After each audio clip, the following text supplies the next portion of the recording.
here and at Georgia Tech. I'm also in the Department of Pediatrics as a clinical pediatric hematologist, oncologist, and physician scientist. So it's my pleasure to start our inaugural GLUE talks in the biomedical engineering. So it stands for General Lectures Uniting Everyone. So the goal here is, here at Georgia Tech and at Emory, we often have a lot of research talks in which renowned researchers come and talk about their work, but there's really no forum to really educate. So the goal here is really to have luminaries come and talk about their work, but really directed at a non-expert audience. So students of all ages and disciplines, as well as postdocs and faculty of all different fields, should be able to come and really enjoy these lectures and learn.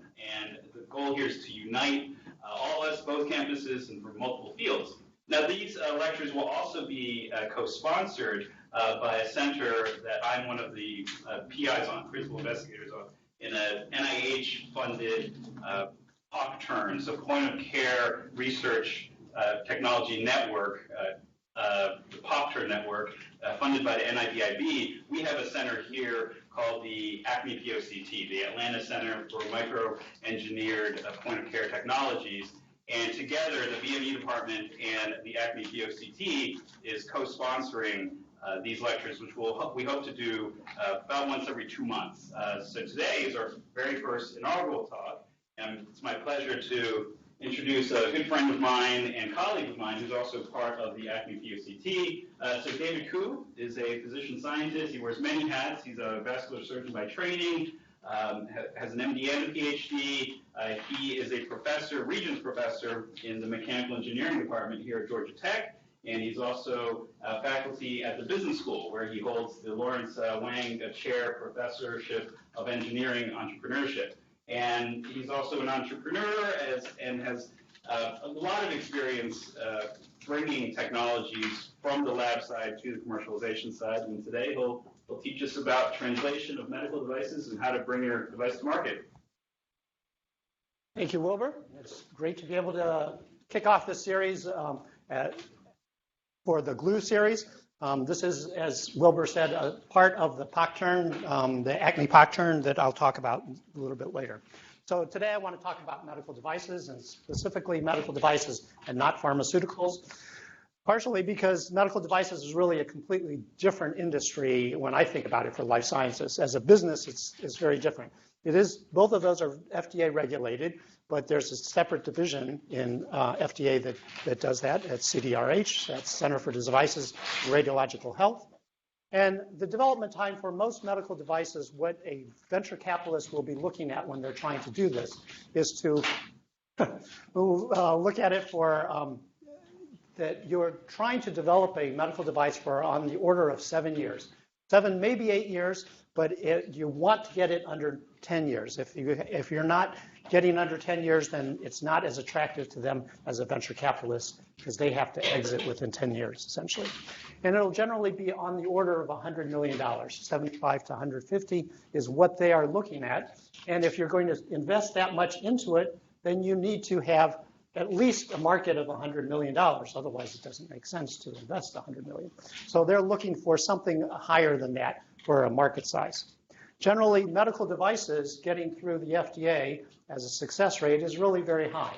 If you design your product right, then you should be through one of the pathways. There's essentially 3 classes of FDA. This is not a regulatory lecture, but know that generally you should be able to get it through eventually. All right? However, on the pharma side, it's really a different set of equations. Most of the new pharmaceuticals that are just coming out of research in an academic lab will take almost 25 years to get to market, and the most recent one was about 28 years. It'll generally cost more than $1 billion.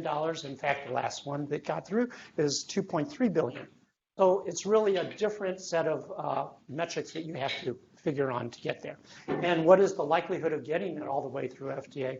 It's about 1 out of 1,000. So it's a different set of risks that are associated with that. So the way I think about medical devices is that you have sort of 4 basic steps that require people of many different backgrounds. So on the beginning side is the bench research, it's science discovery. What do you do? And that's what we do in academia. We think about what new things can we develop. And so I call that science discovery. But when you're going to have a manufactured product out in the real world, then you have to be able to scale it up and to meet the FDA requirements. And that's actually where FDA comes in, is how do you manufacture it? They're very interested in quality systems in how you manufacture it. And I would say that's right in the wheelhouse of most engineers. Engineers know how to build things, and they know how to build things in a reliable manner with quality. And so that's an engineering task. And the next one is commercial distribution. And commercial distribution, another way, is saying sales. Okay, and how do you get the product out there? And you need to be able to sell it. And so if you're going to do that, that's really often a business function. Now, of course, people can cross over all these different functions, but this is generally the pathway. And then there are different ways you can define what's success. For me, the success is the smiling patient. Ultimately, and I'm an MD and would like to get that smiling patient.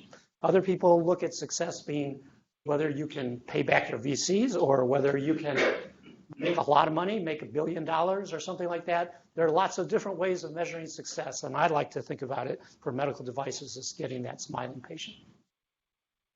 So I'm going to give you 3 examples. I've been associated with about 6 different companies, and I'm going to talk about 3 of the ones that I'm doing now. The implantable device is one that goes all the way to an exit, and so you can see what that's like. The next one is a diagnostic, which has to do primarily with what we're doing with acne pock turn. And you can see that's one just in the development stage, actually has not been developed yet. And class 1 is one that has made it all the way through too, but it's a much smaller market. So example 1 is Salix Metacom. It's a medical device using Salubria biomaterial. And this is a biomaterial that was developed in my lab. And the way it developed is actually a circuitous story. It wasn't developed for this purpose at all, actually. So in my lab, we're interested in vascular diseases. And one of the things we're looking at is MRI phantoms. And so from graduate student research, my students said, we need to be able to look at like the carotid artery in the MRI, and John Oshitsky did his PhD with me on these types of things. And it was related to how do you, and so did Yoav, how do you actually image something in the MR? So when you first start doing these types of things, when we were looking at small size arteries, we made a phantom. A phantom is just a model of what the vascular system was like. And we made them out of Tygon tubes or silicone tubes and things like that. And when we stuck it in the magnet, it didn't work. It looked terrible, especially when we were looking for shear stress at the wall. And so when the students came to me, I said, well, what's the problem? And I said, well, MRI measures water, essentially, and your tubes are hydrophobic. And so these tubes don't image well at the edge. There's something called a Gibbs artifact. It's just something that doesn't image right because of the signal. And so I said, well, our body is full of water, just make me a tube that's made out of water. So they went out and looked scoured the literature, essentially it didn't exist. I said, oh, great, now you have a project to work on. So bring me a tube that has mostly water that is hydrophilic, and then we'll be able to image in it.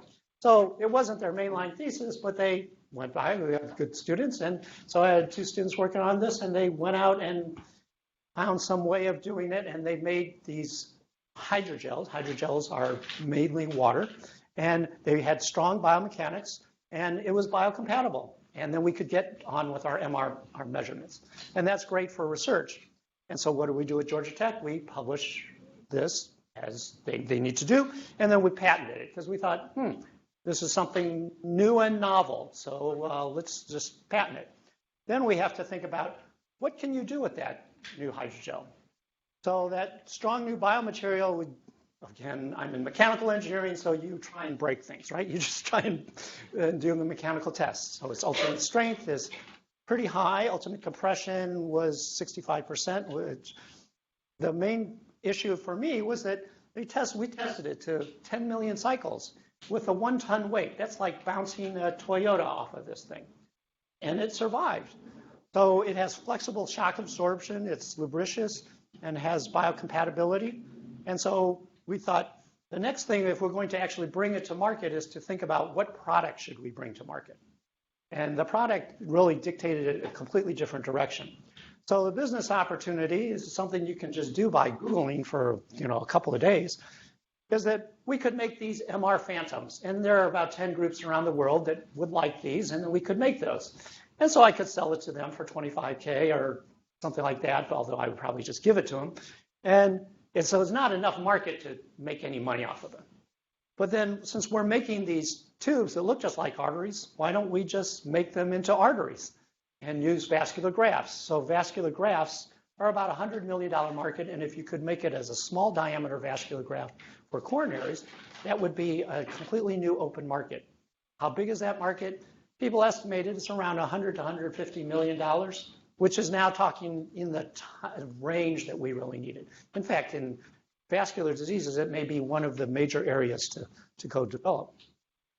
However, when we're looking around, and it was an MD that was trained generally, then I thought, there's a bigger market in another area, and that has to do with knee cartilage. And that one could be a $2 billion market. So from a business perspective, it's sort of a no-brainer which one to go for, because you want to go after the money. And you think about, is there a profit margin for all this? So you look at the sales, what you could actually sell the product for, and then COGS is the cost of goods sold. How much does it cost you to make this? Okay, so we figured that we could sell an implant for the knee cartilage on the order of $1,000, not exactly that, but about that. And the COGS is the amount to make this. Since this was a hydrogel that was made out of PVA is dirt cheap, and we use a molding process that's also cheap. We found that that's about $50 on average. And so that gives you a profit margin that's 90%. And actually, if you're thinking about it as a business, you really need to think about this, because Medtronic, which is the largest medical device company, half of their products, or the median amount of profit margin, is actually 60%. So if you're going to get their you can attract their attention, you need to have a profit margin that is 60% or more for their business development people, or to say, you're losing us money if we try to get this. So Bill George, actually, since he comes to Georgia Tech all the time, I talked to him about this, and he said, yeah, that sounds like a great idea, so why don't you go after it?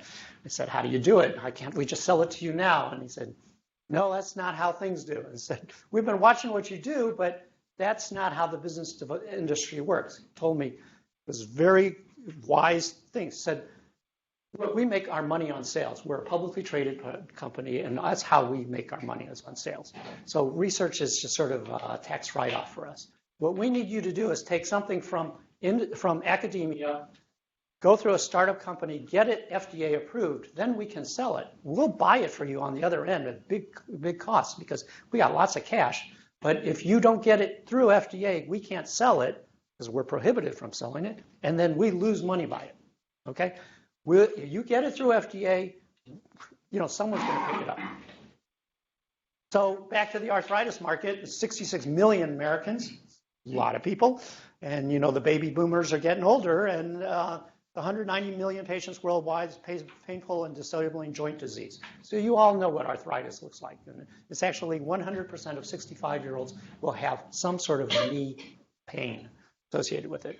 So being an engineer, I said, let's make it as simple as possible. I don't want to make this just for one Emory surgeon or one Harvard surgeon that could put it in. It's got to be simple enough for everyone.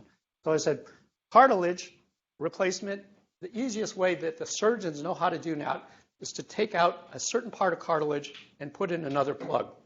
And they try and steal it from another part of their joint and put it in. It's called an Oates procedure. But they're familiar with that. What if we just gave them an off-the-shelf solution instead of having to harvest another plug? And that's what we do. So you just drill out the bad part and then put in the plug. For a younger patient, it can be arthroscopically delivered. It's a 30-minute outpatient procedure. I could teach anyone here how to do it in 30 minutes. And it's quick recovery, low downside risk. If you ever know anyone that had a knee replacement, it's a fairly long, multiple-month process. They're up walking that evening, the evening. So it's developed for rapid, accurate placement of the cartilage, and the simple way is You know, orthopedic surgeons, they're essentially carpenters, right? And they know how to drill and they know how to cut very well. So they know how to see this, what's normal to the surface, what's perpendicular. So you can put a K-wire directly into there, and then this is a trephine that's just a drill that makes a hole. And then you just use a plunger to push it in, and it pushes in right there. And if you design all this, it'll go to the right height, so it's just to the surface and is flush with all the other surfaces, okay? So it's a very simple operation to do. Now, what I really like to do is bring a patient to you, but I can't do that in our time frame with getting someone. So this was the first patient that was done Manfred over in Sticker could Germany. hardly walk anymore and was facing life in a wheelchair. The cartilage in his knee joint was ruined, something that is unbelievably painful. Before now, the only things that could help him were multi-year treatment using his own cartilage tissue or joint replacement. But now an artificial cartilage replacement has been developed in the U.S., and for the first time ever anywhere in the world, it has been implanted by an MHH surgeon. One more deep breath and Manfred Stricker's biggest challenge begins.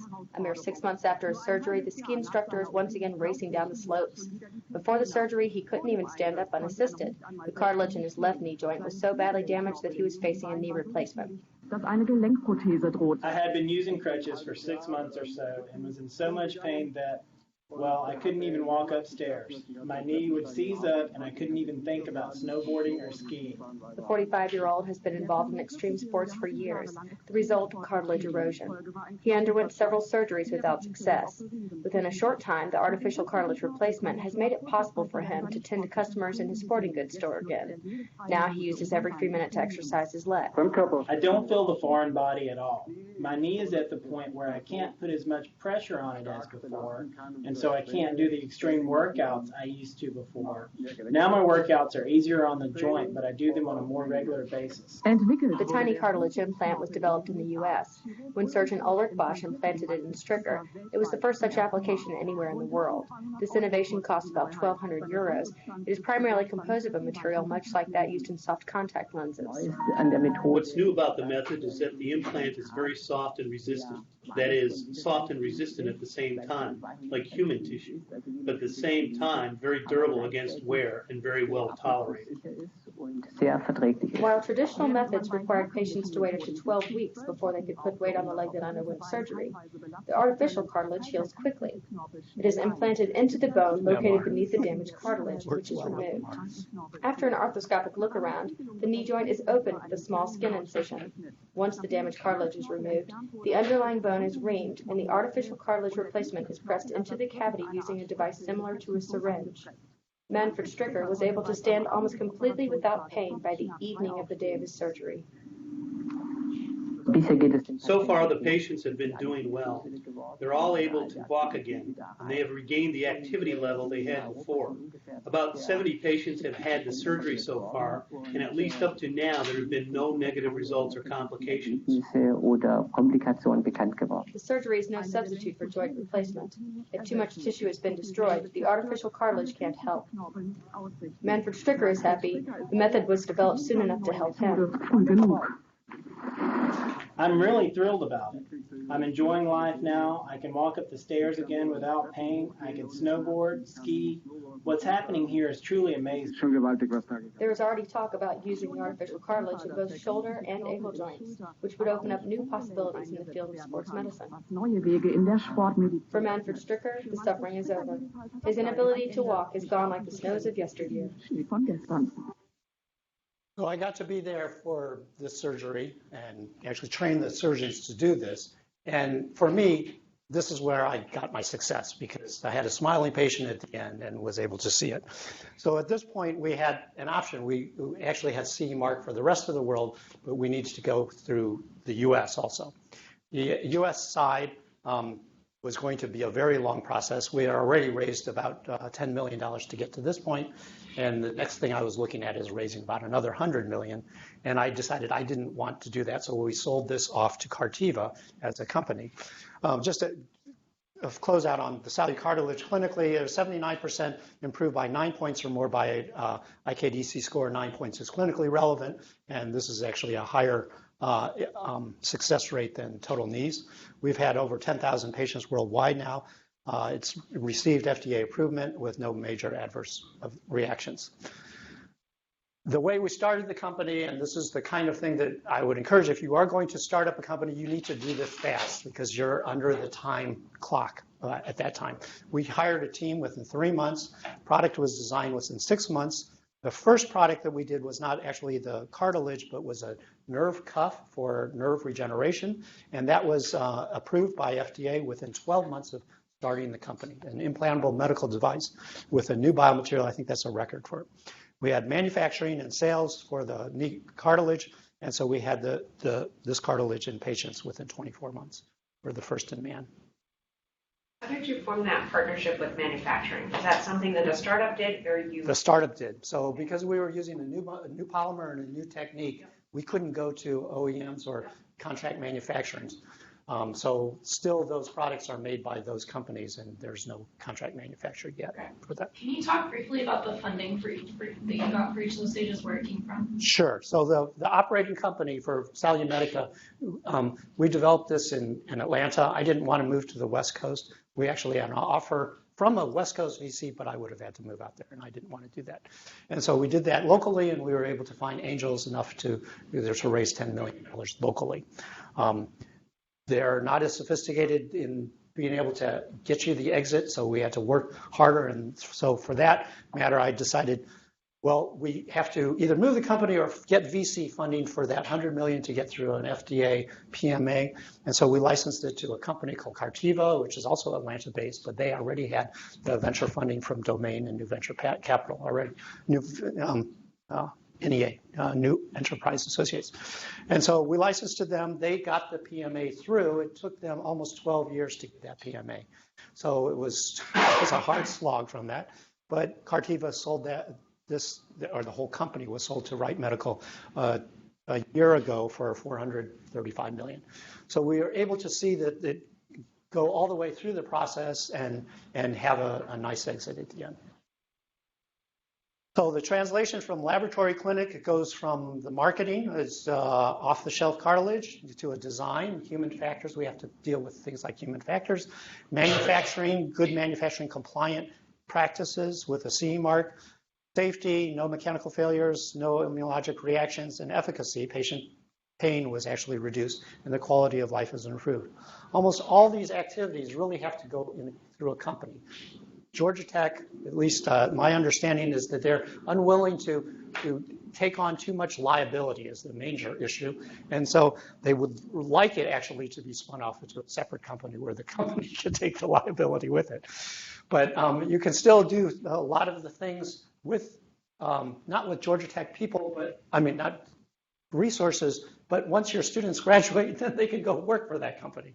And so we hired actually a lot of Georgia Tech graduates for that, and some of them are now with other companies. Essentially half the company went to Cartiva, and the other half went to MyMedics, which is another corporation. John. So could you speak for a minute about, we see this little piece, I can totally get the engineering of making this little piece, and then you're in patients first in man. It seems like how do you jump that gap? Well, we did animal tests in between to show that it stayed in place and it didn't have a push-out force on it, and it didn't. And compared to control, which was eroded cartilage, ours preserved the cartilage on the other side. We had done that in Salix Metacom, and then Cartiva was asked to redo that experiment when they took it over for FDA. They elected not to do it until they lost about 3 years because FDA kept saying, we need this study. They eventually did the study. It showed nothing new and actually it didn't even show improvement. But FDA needed that checkoff box, and Cartiva lost 3 years because they refused to do it. And did you contract that out to animal testing? Yes. Yeah. It was done over in University of Colorado in Fort Collins. That's right. Yeah, whatever that Colorado University part, because they have sheep there, right? So I'm going to switch gears and tell you about a second product, which has to do with my area of interest, which is vascular diseases. And really, I'm interested in thrombosis. And I can't move this ahead. How do I move this ahead? So I'll talk through this while it's going. So we're interested in how do you get heart attacks and strokes, and really why you get these things within 30 minutes. So we developed a system, it's back to glass tubes that we do in our lab, and we coat this with collagen and tried to say, where is the clot forming? Is it at the throat of the stenosis or downstream? Is it the high shear area? And instead of just speculating, let's just do the experiment. So we do the experiment and we time lapse this a little bit, and you can see some white stuff forming at the throat. And this white stuff is platelets or white clots that form just under high shear. And what's interesting about this is that this goes to full occlusion in about 22 minutes. And doing that was the first time anyone was able to show this in vitro, what is actually happening with the same time scale and the same histology as what people see in vivo. So now you can see that the clot is really forming at the throat of the stenosis. It doesn't seem to be going downstream, and it seems to be accelerating because it's jumping up even further. And you can see if you're the heart down or the brain down here, you're in trouble because this is going to get smaller and smaller. But fluid mechanically, you'd think it just rip it off because it's very high shear stress, but it doesn't. And other things that blood does is blood is actually particulates, and the red blood cells can get entrained into the jet and clarify this zone. And now you see that it's clearly not thrombus in this area over here. So this was the first strong evidence that it's at the throat under very high shear and not the rest of the thing. So this will all go to total occlusion where it goes through. And so we were able to do that. That's what we do in the lab. We talk to the cardiologists, how can you use this, or what is this, so interesting about that? They're very interested in antiplatelet drugs. They want to stop this. Remember, that white clot is mainly platelets. So if you don't do anything, there's a lot of ischemic events. If you give them aspirin, then you can reduce the amount of ischemic events. And if you add clopidogrel or prasugrel, then you can also reduce the amount of ischemic events. So drugs work. However, they also cause more and more bleeding. And these are major bleeds, so you really don't want to give them bleeding. So we decided that some of these people are working with aspirin, some of them are working with Plavix. Can we tell who's working there? And we wanted to make a diagnostic, a point-of-care device for that. And so antiplatelets can work, but 50% of patients act differently. They are resistant to aspirin. So if they're resistant to aspirin, then they need the next drug. But the next drug is expensive. Some of these are $4,800 per year, which is 4 times a stent. Okay, so if you're going to give them the drug, yeah, not only are you stenting them, but you're giving them all this expensive stuff afterwards. So we want to have personalized medicine. So those people that don't clot off with aspirin, we can identify, and only those that don't work with this do we move up to the other things. So there are several competitor things, but what they do is they have variances that are 100%. And so this variation, this is baseline and follow-up. There's very little correlation. It's a 0.6 or 0.53 correlation between those two. So the current ways of detecting clots in people are just poor. Most of them don't have any shear at all. They just do swirling things. So we said, we have this microfluidic system that goes all the way to occlusion. Why don't we just miniaturize that and put it into a system that is easy for a point-of-care device? So with this testing cartilage that we make has high shear and has collagen in it, and it goes to total occlusion from thrombus. And then if the patient's on aspirin, we can test them and see whether it goes to occlusion or not. If it doesn't go to occlusion, that's good, because then we're protecting them. So, I won't go into a lot of the hemodynamics, but this is not fully developed now, but you can see where it's going for a device. The flow goes through these microfluidic systems. These are tiny chambers and the kind of thing that Wilbur Lamb does. And we've patented this technology for the fabrication process and measuring process and coding process. And now we can get, instead of 100% variability, we get around 6% variability. So now we can be able to we can use that low variability to distinguish one group from another. This is what a point-of-care device looks like. It's got a lot of guts and innards on those things. And these are the kinds of things that the point-of-care center that we have on microelectronics and is going to help do, and miniaturize this even further and make it much simpler. So the goal is to have the results available within 15 minutes of drawing the blood. They will know whether they're on the right drug or not. This is what it looks like now. You make a nice fancy cover from the outside. It's a great undergraduate project because they can make it look pretty for that kind of thing. And actually, this impresses most of the venture capitalists more than the other picture. They don't like the inside, but they like something pretty. Okay, so competitive advantage of ours is that it segments the patients with low variability and identifies when you need aspirin or whether you need Plavix or Effiant. The high shear recreates the pathologic stenosis, so it's the same mechanism as a real stenosis, and there's no artificial triggers that use all these pharmaceutical things in it. We think the market size is about 100 million, so we can't develop this for $100 million. We'd have to develop this for probably around 20 million. I'm going to change gears again on you to a third area, which is pneumonia. So pneumonia is infection of the lungs, and you all know what pneumonia, everyone knows what pneumonia is. It's number one. I mean, it's a problem in the US, but this came to me from the head of virology at CDC, and he said, David, this is still a huge worldwide problem. It's the number one cause of children's death worldwide. And because of that, we want to be able to fix it. And I said, yeah, everyone knows about pneumonia, and you just give them antibiotics, and they go home. I said, no, that's the problem, is that when you give them broad-spectrum antibiotics and treat empirically, then you develop these resistant bugs. The problem is that these kids have 20 different bugs in their lungs. We don't know which one it is. And we need to know which one it is. If we know which one it is, then we give the narrow spectrum antibiotic. It fixes that problem. And then they go home and don't have this resistant bugs. In fact, somewhere 75 or 90% of them are viral. So we shouldn't even be treating with antibiotics at all. Maybe an antiviral, but we need to know what they have. And so I said, okay, well, what do you do now? And he said, well, the problem is one of sampling, because the usual way of diagnosing is that they hock up what's in their, it's called a sputum sample. They hock up what's in their lungs and they spit into a cup, and then you grow this out. And then we try and determine what that is. The real problem is that this goes through your mouth and gets contaminated through your mouth.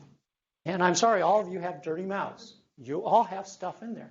In fact, many people, 30% of normal Georgia Tech population actually has streptococcus in their mouth, just harbored. And so if you do this, they will be positive for pneumonia, even though there are Georgia Tech students running around with no pneumonia. So that really creates a problem. Another thing you could do is bronchial alveolar lavage, which is a fiber optic scope that you push down in there. But this is clearly invasive and problematic, and you can't do this with kids. So we want to get a lung sample, and we want to isolate them for that. So I gave this to my graduate students and said, give me a pure lung sample. We know it's coming out because they're infecting the next person. So, you know, it's coming out, just give me a pure without the mouth contents. And so they went back and figured out all these sorts of fun things to do, but came back and said, oh, I said, yeah, these would all work. However, it takes a computer and takes actuators and all these other sensors and everything. This is really a problem in India. And in India, they don't often even have the electricity to plug in the computer, much less all the other stuff that you need. So I will send you back with a new design problem, is that you have to have 90% separation, but this time it has to cost less than $5. And I said, oh, well, that's a little more challenging, but we got good students here, and so they figured it out. So this is what the device looks like. We want what's down here in the lungs. We don't want this stuff in the upper airway.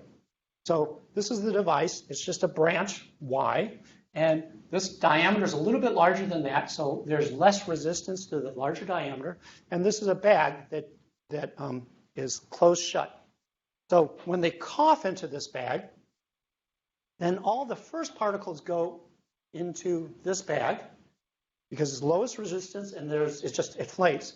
Then inflates to a certain value because it's just a balloon that inflates to 150 cc's for an adult. And then you continue coughing, and you still have it's about 80% left that goes onto a filter. now all the pure stuff is on that filter, and that filter is easily tested on the outside. And actually, since we're working with the CDC, they do PCR on that, so they can have the answer right away, and they can tell you whether it's resistant blood or anything, whether it's a virus or anything. So now they have a pure, clean sample, and this whole device is just made out of plastic.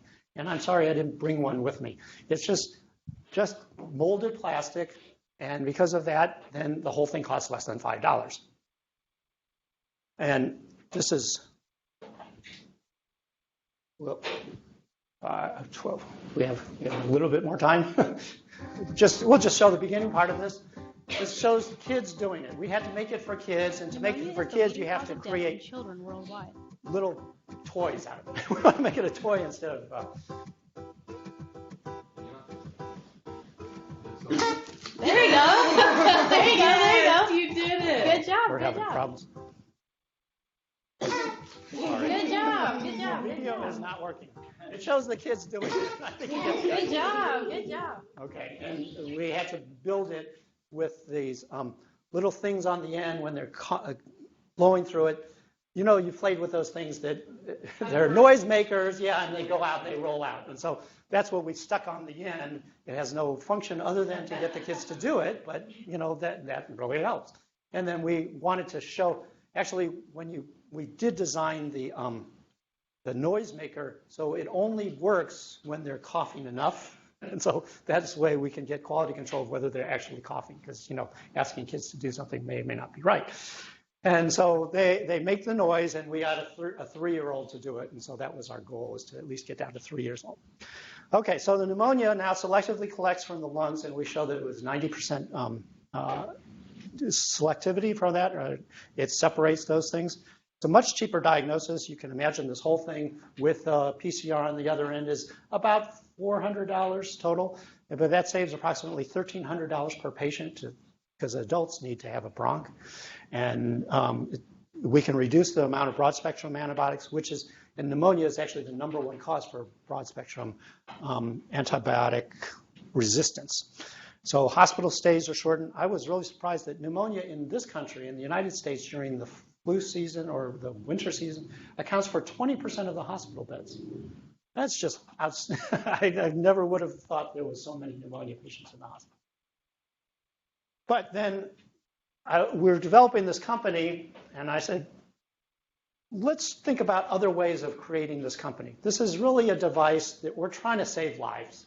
Let's not try and make all this money from it. So instead of getting VC money, I bootstrapped this, and I said, can we make a triple bottom line company? Pneumonia kills 1,000 children daily. 1,000 children daily. It's just amazing this amount. It's about 1 every 15 seconds. So we set up the company with a Georgia Tech student in India instead, so that the profits could stay in India. And so that's an economic benefit for them. And the second thing, social. We wanted to have a triple bottom line. There's a social benefit, and that social benefit can save lives, certainly a benefit, and create local jobs for them. So they make it. And then environmentally, you've heard about this medical waste and the problems with all the medical waste. Well, these things that can actually be made from paper with recyclable materials. So the entire device is recyclable, as well as making it from recycled material in the beginning. So it's a sustainable business for the whole thing. And so this one hasn't made a lot of money for me, but it's now in, I think, about 8 countries, Uganda, South Africa, Ecuador, and multiple places. So some summary things. So the startup overview is that, first of all, you have an idea. That happens at Emory and at Georgia Tech. It's in academia. We publish and we get patents around that kind of thing. And it takes 1 to 5 years, depending on how good your PhD project goes, right? But that's generally the time scale of what things are for that. Then, in order to think about, should you make this a medical device for commercialization, then you have to think, is there enough of an opportunity? And that's just doing your homework to create a business plan. If the business plan makes sense, it'll get funded likely. If it doesn't make financial sense, then it probably won't. And that's just only about 6 months. So it's something that you can do and just at least start the path. Financing is the next thing, is that you have to pitch the plan and actually go around and get financing. It takes about a year, and this is where a lot of them fall down because it's not easy to get money. Then when you're actually starting, you have to do a lot of human resources things that we're building a team. So we do that sometimes in academia, but sometimes not focused on one thing. But to me, that was the most rewarding part of the project. Output is a product, and it should think about 2 to 5 years for a medical device. And eventually you got to sell it. And sales are revenue, and you just got to do that forever. And find people that sell. There are good people that sell. Okay, so in entrepreneurship, wanted to ask, how do I start? What you really want to know is how. How do you do this? How do you do it efficiently? And what are the alternatives? Can you give me several models instead of just one model? And that's what we like to teach at Georgia Tech. So we created a certificate for graduate studies, an opportunity for multidisciplinary study with the business school. And I wear a business school hat. This one was funded by the Whitaker Foundation, and we got $1 million to create this program. It's a mini MBA. It's just 4 courses, so it satisfies the PhD minor, so you don't have to do something else on side. It's 4 courses. The Principles of Management is a unique course that NOAA has in the rest of the world. It's just a mini MBA for engineering students. When I joined the MBA program there, I found out, what do they do for their 2 years in MBA, and they have an entire course on how to use Excel. And you're laughing, you don't need that. So we condensed it all, and sometimes you just need definitions of what's the bottom line. So that's what the Principles of Management is, just 1 semester. Then you can take an elective what you want, sometimes like legal and regulatory issues or negotiations. Negotiations actually are very important for business. And then this one is a business plan course, but it also teaches you what are the critical things, like how much does a lawyer cost? How much should you pay for a lawyer? How much, when do you not need a lawyer? They have things like that. There are also many resources at Georgia Tech. There's a CREATE program. You make products. There's the Invention Prize, which is an undergrad pitch practice thing. You don't really make any fancy things. Business plan competition where you can have some more pitches. There's an impact speaker series that was part of this whole thing that we developed. We bring in entrepreneurs that tell their war stories of successful companies from other lands. And that's every Wednesday over at the B School.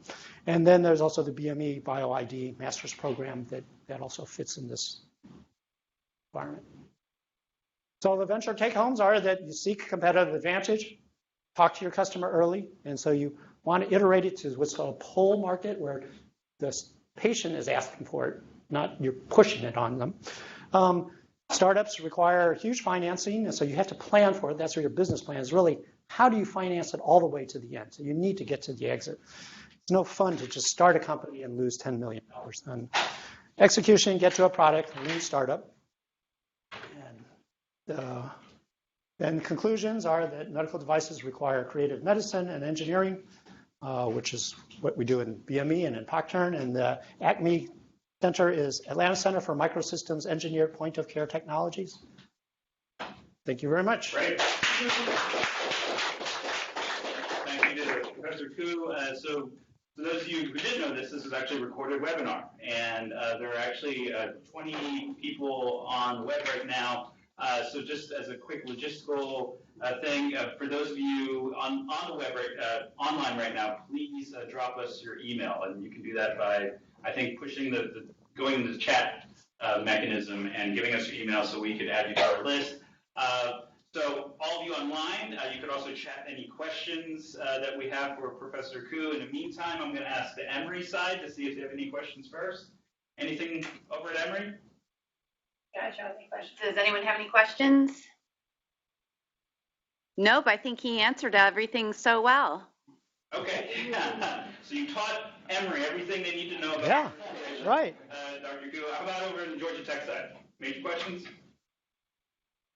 Anything? So let me ask something, David. So a lot of us in this room at Emory and online right now are academically affiliated. So what are some kind of things that you've learned as a fellow academic about making this trek, and maybe some of the harder lessons you've learned? Okay. I think some of the harder lessons are how to manage your time, because certainly if you're in academia, it's not like you're twiddling your thumbs over here. And then if you add on running a business on top of it, it just takes a lot. So time management becomes an important thing to learn. Actually, I learned most of my time management in surgery, because in surgery, you always have more things than ever possible to do in that amount of time. So you learn to prioritize and get those things done. You make quick decisions, sometimes you make bad decisions, and that's the downside of it is, So for the company, one of the major things that I had to do was decide, am I going to raise money in which I'm the CEO, or am I going to run the company in which I'm the COO, or am I going to sit on the side and watch the science and comment on that when you're essentially the chief medical officer, chief scientific officer, and decide which one you want to do. Each one of them takes different things. If you're going to do the CEO position, it really means you have to raise money. You're going to have a lot of staff there, and that's a tough position to be in because you're worried about their livelihood, and you're recruiting someone from the West Coast and that kind of thing. So you got to make sure that there's enough money. And I did that in the beginning because I wanted to learn how to do it. I learned how to do it, and I realized that it's not my thing, really. And so if I can find someone else to do that, then that's better. The first time when I was doing the CEO, I had to have a great person that was a COO that ran everything in-house. And so he would make good decisions for me. And he did. He made great decisions for me. So that was the best hire for me while I was off, trying traipse around getting money. So there's a lot of younger folks I see in the room, but likely online as well, and at Emory. For those of them interested in commercialization, any words of advice, especially if they're trying to balance out, I'm going to be a postdoc or an assistant professor. Yeah. How does one fit in commercialization in that schema? And also, how does the institution they work for like an academic institution, perceive entrepreneurial pursuits? Yeah. So on the first one is a good career path. It's a fantastic career path. In fact, almost all the new devices are being developed in small companies. If you go to Medtronic or Baxter or these types of things, they're really not doing much research. They're just doing small tweaks to their existing product line. And it gets somewhat boring, but you will learn things after 5 years that are still good. And so it's worth 5 years of your time. But if you're really wanting to either develop your own product or work with a startup team, it's very emotionally engaging. It's hard because you have long hours, right?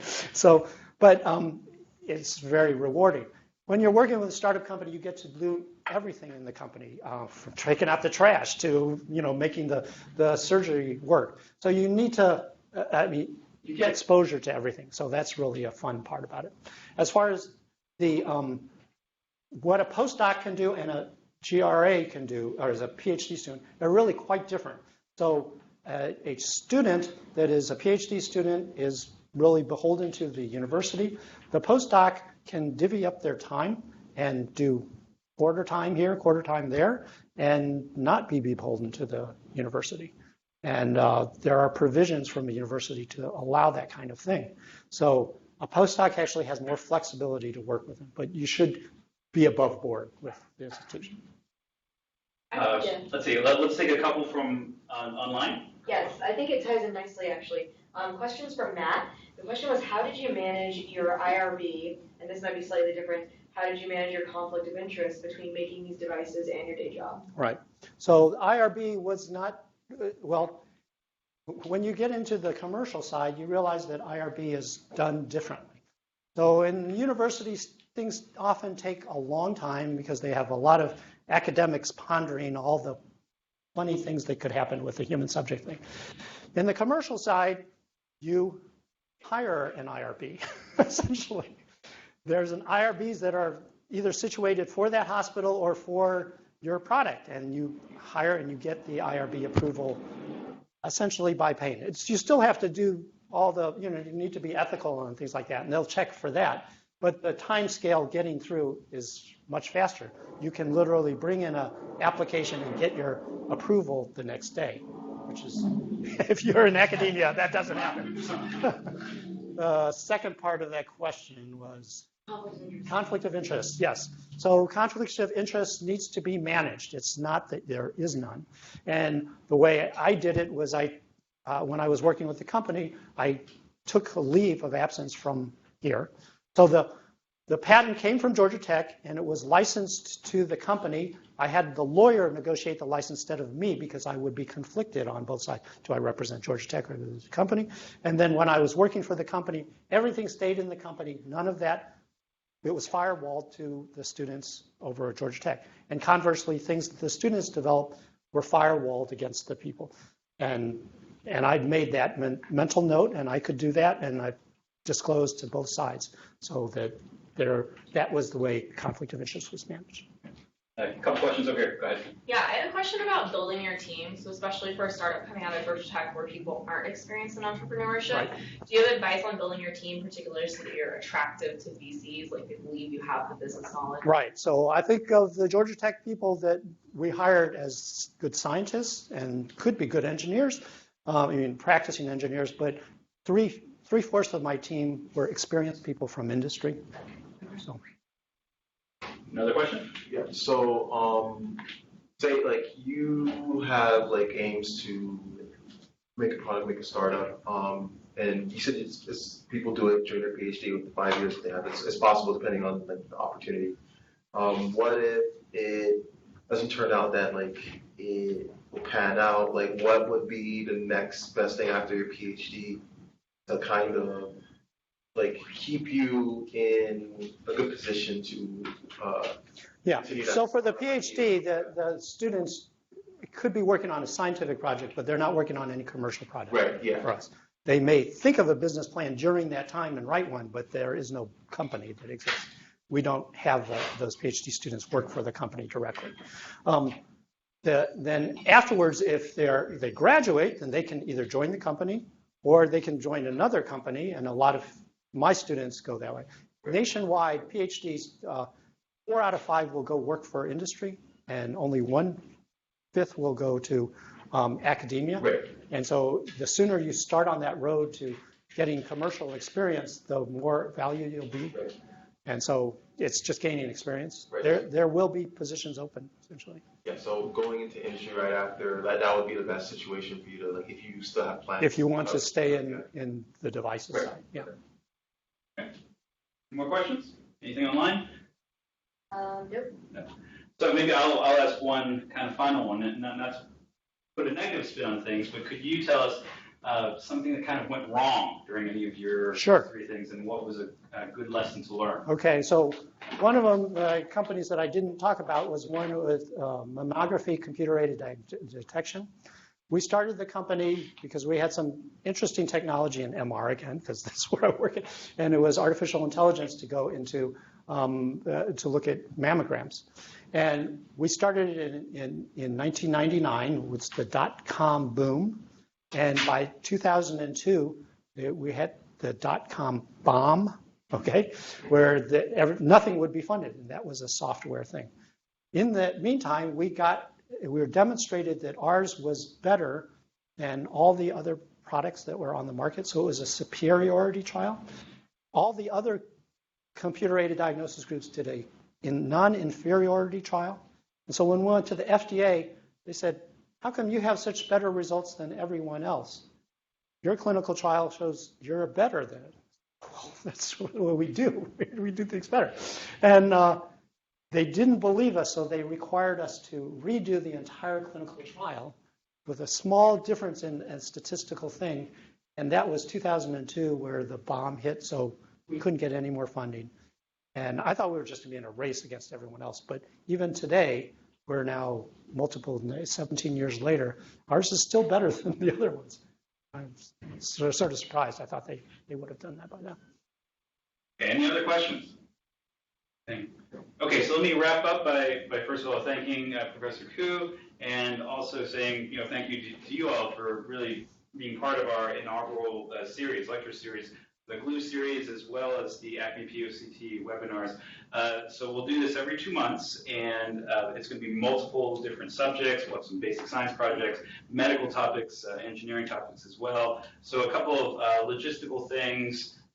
which were. The webinar will be posted. Or Okay, so this webinar will be posted, it's recorded, and we posted online for all of you to refer to. And also one final thing about what we do here in the ACME POCT, we are very interested, and our mission is to help foster the development of point-of-care technologies locally at Emory and Georgia Tech, but even as nationwide. And we are charged with doing a few things, giving seed grants. We do that annually, different themes, anything related to microsystems engineering. But we also have a lot of in-kind services. So any of you who have engineering expertise that you need that are related to microsystems engineering, we do have some capabilities to help you, and as well as anything on the clinical research side. So we're affiliated with Emory as well, and with the Georgia CTSA, the Clinical and Translational Science Alliance. So with that, thank you very much, and we'll see you in a couple months. Thank you.